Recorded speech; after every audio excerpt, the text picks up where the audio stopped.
Марьям Исаева еще в 1934 году в стихотворении, посвященном бесстрашному абреку Зелимхану Карачоевскому, писала: «Мой рассказ о героях, что в те отгоревшие дни умирали в лесах за свободу родимой Чечни. Мнится, жизнь их была даже этой листве дорога, их природа сама укрывала от взора врага».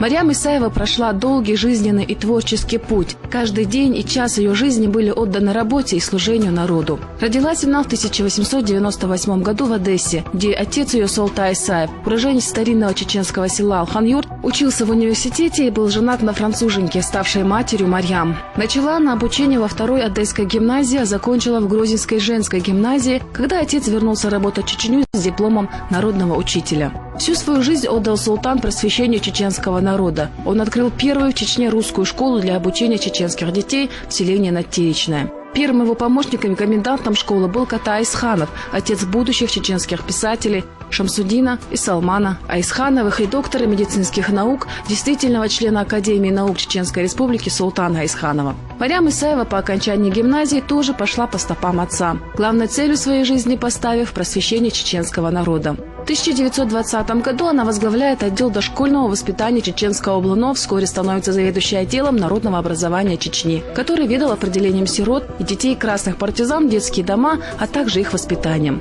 С 1924 по 1929 года Марьям Исаева работает в женском отделе Северокавказского крайкома ВКПБ в Ростове-на-Дону и одновременно учится и заканчивает филологический факультет Ростовского государственного университета. Возвращается в Чечню и полностью отдается просветительской деятельности. Организовывает для женщин-горянок избы-читальни и пункты по ликвидации безграмотности и сама же преподает в некоторых из них. С 1937 по 1944 год до самой депортации в Казахстан Марьям была директором Республиканского краеведческого музея. Дар писательницы и переводчицы проснулся в Марьям Исаевой в начале просветительской деятельности. Не было в те годы в молодой зарождающейся чеченской литературе произведений для детей, и ей самой пришлось заняться их созданием. В начале 30-х годов, будучи заведующей отделом дошкольного воспитания чеченского народного образования, она и написала свои первые стихи, песни, сказки, рассказы, пьесы и небольшие повести для детей, в которых воспевались человеколюбие, красота природы, радость жизни и любовь к родине. Они были просты и доступны для детского восприятия, говорили о вещах и событиях, близких и знакомых им. Написаны они были в большинстве своем на основе устного народного творчества.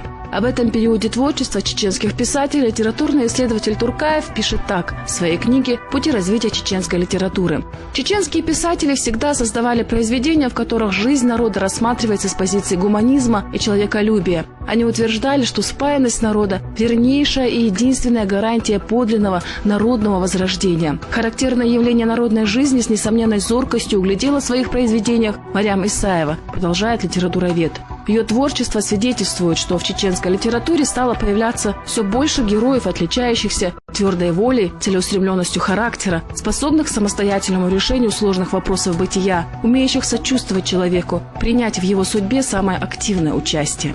Подтверждением сказанному служат стихи и поэмы Марьям Исаевой, написанные в начале 40-х годов. Легенда Гамар, по ее мотивам, впоследствии известным чеченским композитором Бексултановым, была создана симфоническая поэма, стихи Зелимхан, Лейла и другие. Они воспевали неприходящие ценности жизни, природу, всепобеждающую любовь, вольнолюбие и самопожертвование героев во имя свободы народа.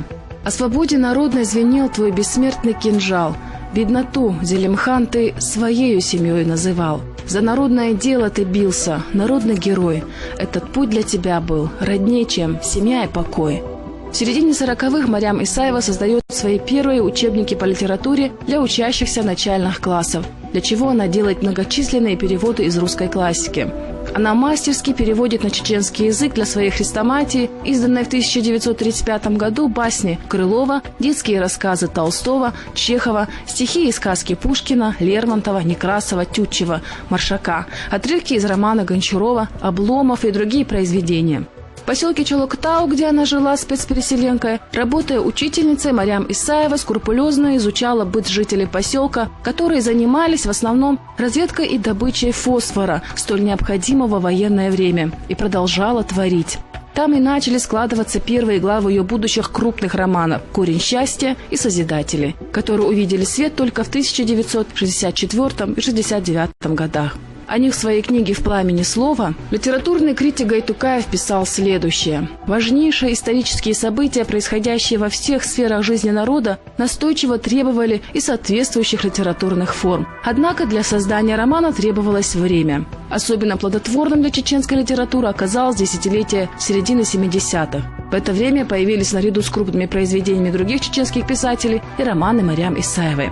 Произведения писательницы были населены множеством героев, людьми разных национальностей, характеров и судеб. В них рассказывалось не только о жизни простых тружеников, связанных одной трагедией – несправедливой депортацией, но также о людях науки. Это было ново для чеченской литературы, о чем справедливо писал Туркаев. Марьям Исаева впервые в истории чеченской литературы художественным словом изобразила внутренний мир ученых, их гражданский и человеческий подвиг в науке. Произведения Марьям Исаевой, написанные с использованием всего выразительного образного богатства родного языка, с глубоким постижением материала, характеров и индивидуальности героев, безупречно выстроенные, композиционно высоко оценивались критикой, читателями и занимали достойное место в литературе, входили в хрестоматии по родной литературе для различных учебных заведений.